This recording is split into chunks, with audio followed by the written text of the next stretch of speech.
Donald Trump is panicking that the escalation of this catastrophic war in Iran could end his life.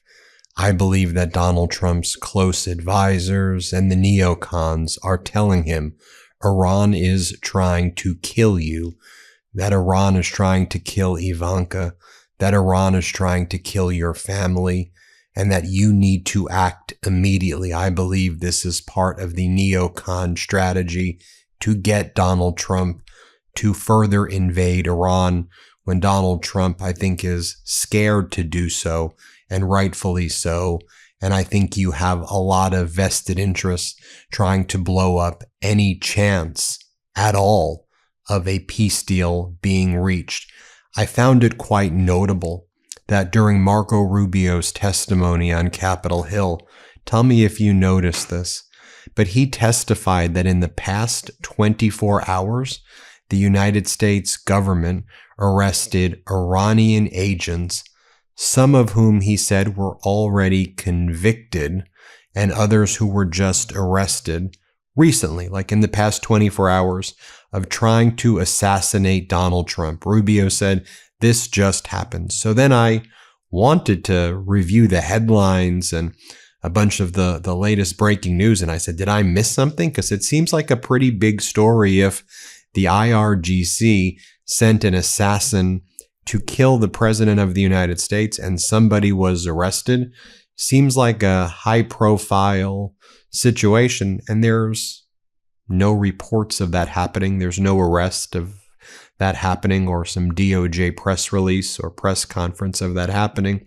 About 2 weeks ago, I believe the same neocon group tried to convince Donald Trump to get back into open hostilities in Iran and further invade the Strait of Hormuz area by saying Ivanka was having her life threatened. And I think that there was this effort. Do you remember I reported on that? This is all connected. Someone in Turkey who the DOJ now claims is working for the IRGC. They said he was vacationing in Turkey and he's an Iraqi national, but he was working for the IRGC and vacationing in Turkey. He has a big social media presence. And they were saying that this guy was threatening to kill Ivanka, so they extradited him to the United States. And the New York Post, Murdoch's paper, and I think Murdoch wants the United States to get back into this war in Iran with a bunch of other neocons as well. You know, they said Ivanka's life is threatened, and this IRGC cell that was vacationing in Turkey and had a big social media presence, that he had Ivanka's address in Florida, her mansion with Jared Kushner. Do you remember that? Well, anyway, that person was extradited to the United States. He's pleading not guilty to all charges against him. We'll be following up there and telling you what's happening. But let me just share with you Marco Rubio's testimony, and then I want to kind of connect all of this together. So, by the way, here's how the Iranian social media accounts were calling this out. Why so shaky, Marco? This is just sad. Social anxiety disorder? Attention, please. Stuttering is a language processing issue and has nothing to do with lying. And they had like an emoji. Let me just show you what Marco Rubio said. And again, this piece of Rubio's testimony is not getting like any attention at all, but like, are you hearing what I'm hearing? I mean, isn't he saying that somebody was arrested in the past 24 to 48 hours from the IRGC who was in the United States threatening to kill Donald Trump? So let me play the clip and then let's talk about it here. Play this clip. They're consistently, it's now, we have people convicted in the United States of America. And one was arrested yesterday, Iranian agents plotting the assassination of American political leaders, including the president of the United States. Yeah, so I believe that's what they're telling Donald Trump. Hey, they're trying to kill you. They're trying to kill Ivanka. You need to invade immediately because they're coming directly for you. The Ivanka trick didn't work last week. That's why, I mean, I think their attempt to bring in Ivanka, that didn't work and convince Donald Trump to do it. And then I think the third thing they're doing to try to get Donald Trump to invade is to say, look, if let's all agree, Donald, right? if Iran kills one more U.S. troop, right, just one more United States soldier, can we all agree that that's the bright line that we use to then invade Iran? And they're trying to push that. I believe Netanyahu's trying to push that. The Mossad's trying to push that. I believe, the neocons here are trying to, I think people close to Trump are trying to say that. Trump said that yesterday, where he said, look, he told this to the Wall Street Journal. I'll get to this in a moment. He goes, if Iran kills one more soldier, then we're going to go back to war. And it's like, well, there's already been 13 or 14 of our service members who were killed. So you have like a magic number 15. That's like an odd red line to draw. But then I believe, well, we know that there was a U.S. service member and a U.K. service member who were killed in northern Iraq in response to an Iranian retaliatory strike after the U.S. was hitting some Iranian targets. And the U.S. claims that these were unrelated. They claim that the U.S. soldier and the U.K. soldier who died they died in a training exercise. It was nothing to do with Iran striking the same area in northern Iraq. That's what they were pushing and going with. But Donald Trump then told the Wall Street Journal, or sources close to Donald Trump told the Wall Street Journal, and they reported Donald Trump doesn't want open hostilities. He doesn't want to go back to war. But if Iran kills a soldier, then that's going to be it. Then we're going to go back to war. So I think that what the neocons are trying to do, push back on me if you disagree, I think they're trying to create a circumstance where a U.S. soldier gets killed. I think that they're engaging in these strikes in the Strait of Hormuz, knowing Iran's going to respond.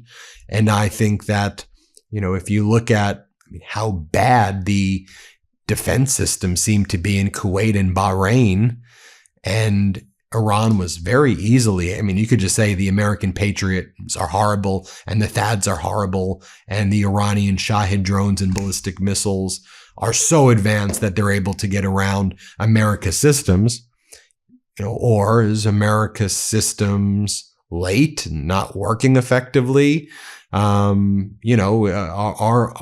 Is there any effort in trying to escalate this thing to create the circumstances to say, look, Donald, here's the final straw. They tried to go after Ivanka. They tried to go after you. Now they killed one more soldier. And so now we have to invade. Is that what's going on behind the scenes? And then to me, you compound that by the fact that you had a few developments yesterday. You had Netanyahu on CNBC in the morning. Like, why is Netanyahu going on an American financial network? And did you notice right as Netanyahu's on the financial network also, with all of this happening, our markets just absolutely tanked yesterday.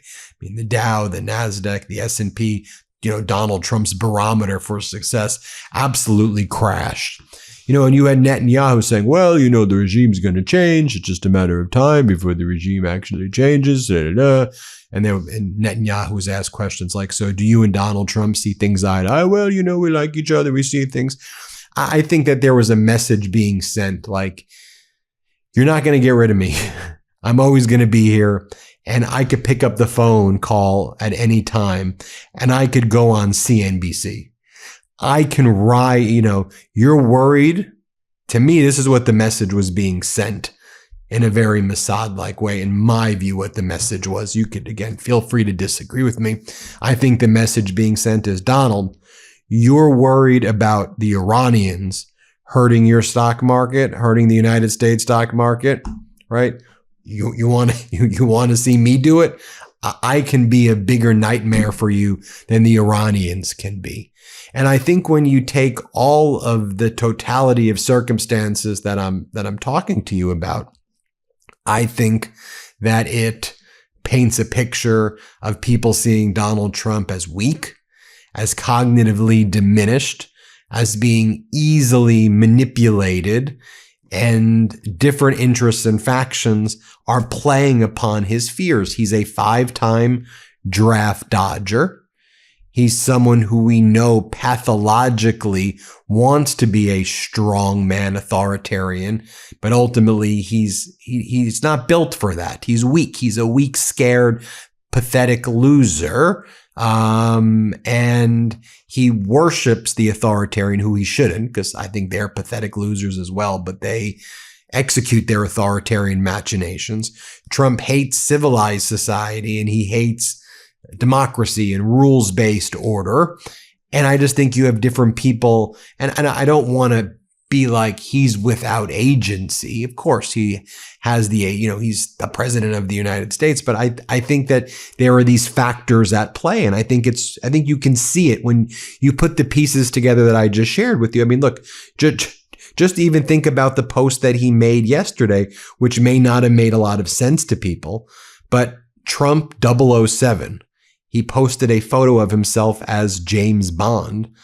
And I think what he's reflecting is in his own fictitious narrative of who he is.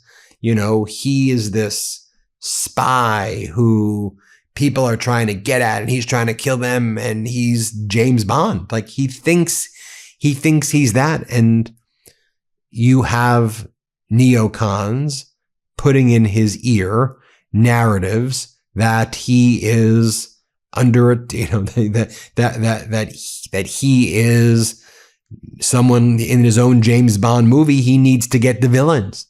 And then he posts 007 like that. I mean, look, you have this article 2 weeks ago, Ivanka Trump targeted for assassination by our IRGC terrorists in twisted plot to avenge president taking out his mentor, right? They're like writing scripts for Trump, who like sees things as movie plots. Like, do you see they're creating movie plots for this guy? First daughter Ivanka was targeted for assassination by Islamic Revolutionary Guard trade terrorists in a twisted plot to avenge the president taking out his mentor. Recently captured Mohammed Bakr Syed Dawood al-Saidi, 32, made a pledge to kill Ivanka and even had a blueprint of her Florida home, sources claim. And they've got the guy, he's got like a Facebook account, he's got like social media accounts, like on vacation, posting photos about himself, and he's pled not guilty. The Wall Street Journal headline, as I mentioned earlier, Trump tells aides he won't resume all-out war with Iran unless U.S. troops killed. Okay, 13 to 14 U.S. troops have been killed, so it's one more, that becomes it. Repeated strikes by Tehran have ratcheted up pressure on Trump and cast doubt over long-term viability of ceasefire. Okay, is what they were reporting. As I noted, U.S. Army Central Command admitted that a U.S. Army soldier died, but they said in northern Iraq on May 31st, but they said that was a training exercise. Okay. UK Defense Ministry said training exercise as well. And we know CENTCOM's lying about everything, right? CENTCOM insisted 48 hours ago that all incoming missiles and drones in Kuwait were defeated and shot down. Then we saw the Kuwaiti airport destroyed. We saw a bunch of other military assets nearby that were destroyed. We know Bahrain was attacked. And so it's just a lot more lies right there. And then it's like, they announced ceasefire, right? Because I think you have these different forces. You have forces who are trying to steady the markets right now and say, okay, there was a Barack Ravid of Axios. Who else, right? Barack Ravid of Axios yesterday. U.S., Israel, and Lebanon in joint statements. As a result of the U.S.-led negotiations, Israel and Lebanon agreed to the implementation of a ceasefire. The ceasefire is contingent on a complete cessation of Hezbollah fire and the evacuation of Hezbollah operatives from the South Litani sector. Okay, well, Israel crossed the Litani sector and destroyed Tyre or Sur and threatened to destroy much of Beirut, which they've already, obliterated and destroyed a lot of. Yesterday's announcement, a ceasefire again. They announced an April 15 ceasefire, and then a May ceasefire, and then a mid-May ceasefire, and now, yesterday, June 3rd, another ceasefire. But as Ali Hashem of Al Jazeera writes, and he's got photos of what was going on in Lebanon, interestingly, a third ceasefire announced, and just as the previous two Israeli warplanes are still attacking towns and villages on southern Lebanon. One more ceasefire and we can get the fifth for free. I mean, that's what this regime has become, the Trump regime. Okay, this ceasefire, that everybody knows they're lying about everything. I mean, this is Baghdad Bob on steroids. Hadi Hotet explains, okay, now we're June 4th. Israel start the new day when there's supposed to be a ceasefire with new attacks at midnight. One airstrike bombed at Adchit, 2 airstrikes bombed outside of the Sheikh Ragab Harab hospital between Toul and Dawar. A drone strike attacked a tent in a public garden in Tyre. Casualties taken to hospital. An airstrike targeted Arab al-Jal between Sayed and Jazina area. An airstrike targeted Kafardin Benat Jabal area as well. And so you have all of this, and now they're trying to pretend like there's an actual ceasefire taking place. Hadi Hotet also says, after a calmer than usual morning in southern Lebanon, with drones are still hovering on very high altitude, an Israeli drone strike on Zefta a few moments ago just broke the ceasefire that lasted for about 3 hours and 40 minutes. And folks, this is impacting the world. The world is a far less safe place. The rules-based order has been torn down. Your life watching this, wherever I know we have a big international audience, whether you're watching this in the United States, Canada, Australia, Africa, Europe, South America, Central America, Asia. I know we have people who watch us everywhere. What's going on here? We the people want peace. We don't want to be living in this world where these authoritarians are out there committing genocide and war crimes and destroying the world. Well, we just want to get along with each other and live in love and peace. And these are just psychotic humans. I mean, you saw Trump's behavior in the Oval Office yesterday. Speaking to reporters earlier in the Oval Office, he was asked about Iran's drone attacks. And Donald Trump's like, yeah, it's okay. It is what it is. Here, play this clip. Given Iran's attacks on Kuwait, this latest attack on Kuwait, is the ceasefire with Iran still on? Well, there's a reason for everything. And we hit them pretty hard the night before and actually last night. And when it was explained to me, I said, all right, so we'll do that. But we've been hitting them pretty hard, a little bit. So there is a reason for. Also, why do you think that he continues to talk about turning the White House into a drone port and that he's going to have a drone swarm and drone army around the White House? And he keeps on saying how the White House, the new ballroom, will serve as a shield that will stop ballistic missiles and drones that are attacking him. And he talks about a golden dome around the White House. I mean, the people in the White House are continuing to feed him this information that there's a clear and present threat from Iran and from the rest of the world to try to get him. And him in his state of malignant narcissism, paranoia, what I believe, in my opinion, to be dementia. I'm giving you my opinion, so, feel free to disagree with my opinion. He responds 007 memes and Golden Dome memes and drone port memes because he's panicking about the fears that he has right now. And I think that one of the ways that they try to distract Trump from certain things also is, look, hey, Donald, we can kill more people on fishing boats. And I think, they get off on that. Like, so every day now there's more war crimes with the U.S. striking these fishing boats in the Pacific and in the Caribbean. And then the U.S. just posts these ISIS-style videos. You have Southcom. Everybody in this chain of command, in my view, is a war criminal who needs to be tried. I think you're just blowing up look how little this fishing is. It's a little fishing boat. And we learned 48 hours ago that there's no criteria that says if there are drugs on the boat, that's when you shoot. So drugs being on a boat is not something that the military is looking for. Even if they just believe that you're a narco-terrorist based on their assessment of narco-terrorism, right? Donald Trump, who's out there ranting and raving like a lunatic, saying that Obama needs to be indicted, and James Comer or James Comey rather, not Comer, James Comey, is a criminal. And, these are the people setting the criteria for narco, Trump, who says January 6th insurrectionists are heroes and that the FBI and CIA were in on J6, right? These are the people who set the criteria for who gets killed based on their own criteria. And, that's where we're at right now in this world. So anyway, I think we'll follow this. I don't think I'm going out on a stretch there. I'm giving you my opinion here, but I'm giving you the data points. And I just think, look, I've said this yesterday, but you had a foreign minister, Araghchi, MB Ghalibaf, the parliament leader of Iran. They're out there, giving these warnings to Donald Trump, threatening him, knowing that, he's scared. You have, Kim Jong-un daily posting videos of himself with nuclear warheads right now. Won't even get a blip of attention here in the United States. So there you have it. Let me know what you think about all of this, okay? Hit subscribe. Let's get to 7 million. Thanks for watching. Love this video? Support independent media and unlock exclusive content, ad-free videos, and custom emojis by becoming a paid member of our YouTube channel today. You can also gift memberships to others. Let's keep growing together.